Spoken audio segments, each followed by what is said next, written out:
ভাই একটা 32 inch TV কিনতে গেলেও 13, 14, 15 হাজার টাকা লাগে। নিম্নবিত্ত মধ্যবিত্ত স্বল্প আয়ের মানুষের জন্য অল্প টাকার ভিতরে টিভি নাই। ভাই অল্প টাকার মধ্যে টিভি আছে, কিন্তু টিভির তো ধরন আছে। হ্যাঁ। সোনি প্লাস ব্র্যান্ডের অরিজিনাল টেলিভিশন, যেটা আপনার ফুল এইচডি হবে, এটাতে 2 GB র্যাম হবে, 16 GB রোম হবে, অ্যান্ড্রয়েড হবে, ডাবল গ্লাস হবে। যদি এরকমটা নিতে চান তাও তো আগে আমরা 16-17 হাজার টাকা বিক্রি করছি, কিন্তু আজকে আপনি যে কথা বললেন তাদের কথা চিন্তা করে প্রাইস দিব হচ্ছে মাত্র 13,500 টাকা। 13,500 টাকায় 32 ইঞ্চি অ্যান্ড্রয়েড ডাবল গ্লাস টেলিভিশন পেয়ে যাবেন মাই ইলেকট্রনিক্স এর। তাও বা এটা যারা পারচেজ করবেন ডেলিভারি চার্জটা একদম ফ্রি। এই টাকার ভিতরে ডেলিভারি চার্জ রাখবেন না।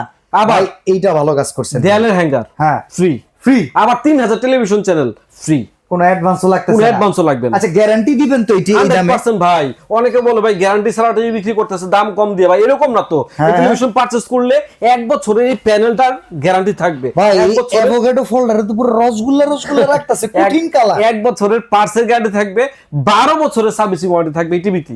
ওকে ভিউয়ার্স, আপনারা টেনশন করেন না। বাজেট কম কিংবা বাবা মার জন্য বাড়িতে একটা টিভি পাঠাবেন কিংবা যে কোনো জায়গায়, ভাই এই টিভি 13,500 টাকা অনেক কিছু, কোনো অ্যাডভান্স ছাড়া।